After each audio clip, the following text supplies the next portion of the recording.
4 minors, our law firms filed in Circuit Court in Montgomery County, Maryland, a lawsuit against both Montgomery County Board of Education, the coaches, principals at Damascus High School.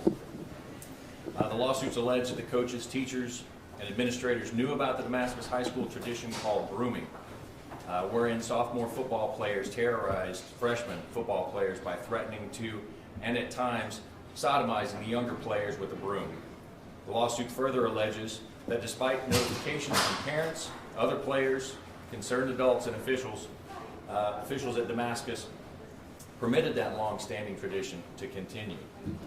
The lawsuit further alleges that the defendants failed to supervise the locker room after school and before football practices, failed to protect the victims from the attacks, and failed to timely notify parents and law enforcement of the sexual assaults that occurred. The lawsuit further alleges that the defendants knew about the locker room sexual assaults at Damascus and at other high schools in Montgomery County prior to the widely publicized events of October 31st, 2018, but were wholly indifferent to them. The lawsuit further alleges that the defendants knew about the violent propensities of one of the attackers, but nonetheless permitted that student to remain in that locker room and on the football team. We encourage anyone with information to contact. We have set up a hotline number. We strongly encourage them to contact us at 1-800-277-0150. Thank you. We're here today because the leadership at Damascus High School put a winning football culture ahead of a culture of safety, ahead of protecting their own students, ahead of protecting their own players. They knew that there was a culture of violence in the locker room, yet they allowed it to flourish because they put winning first.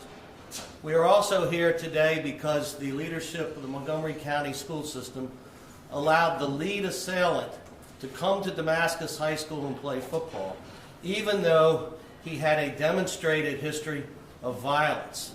Violent attacks on teachers, violent attack on another student, armed robbery on a student, and hundreds of complaints about his behavior dating all the way back to middle school.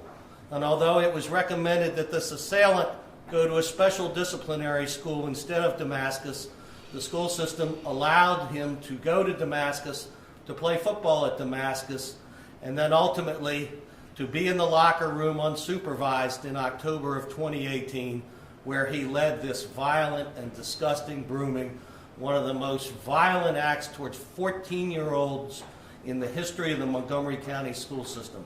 These matters will all be addressed in this lawsuit and in court. As each person speaks, if you could please identify yourself. The first gentleman, if...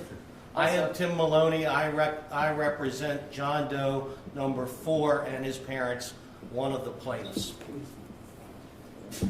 And you, please. It's Tom Jagonia, law firm of Etheridge Quinn. We represent John Doe, another John Doe victim and their family. Spellings in the press releases, correct? Yes. Thank you, John. My name is Billy Murphy. We represent John Doe victims 1 and 2 in the lawsuit. This is one of the most extraordinary incidents to ever happen in a public school, not only in this state, but nationally. What happened was exceptionally dangerous.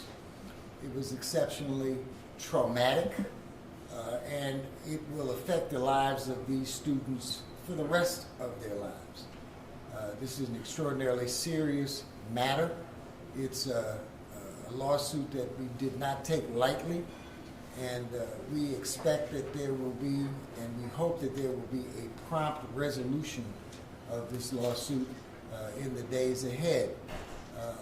The facts that we allege are incontrovertible, and these incidents actually were real and happened because the locker room was unsupervised and because the authorities in this case were indifferent to the outcome that affected the health and welfare of the most vulnerable students in this high school. And to repeat what has already been said, the school system cared more about the football team than they cared about their most vulnerable students. This has to stop.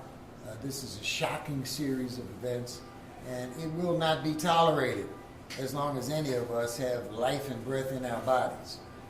We are going to pursue this aggressively and vigorously so that the outcome is consistent with justice and fair play. Thank you. What do y'all want? Well, What are you asking for? we're not going to be answering questions at this press conference, except to say that what we want is justice, and justice can be measured under our system only in dollars and cents. And so we expect that the outcome will reflect that. Thank you all for coming today, and we appreciate your time and effort in the investigative efforts that you have helped make possible in this case. Thank you very much and good day. Question of clarification. The press release says the law firm representing 4 minors who were victims, but in the filing I see only 3 minors listed. There are 2 separate lawsuits in this case. Okay. And when you add them both together, they will reflect the number of kids and the number of students that are being represented. And both are in here? In Yes. this packet. Thank you. Thank you all. Thank you.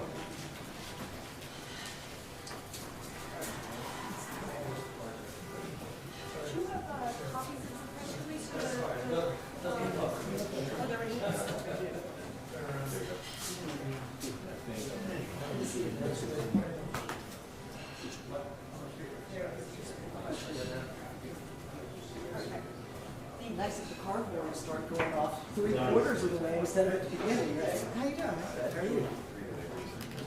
Goodness gracious.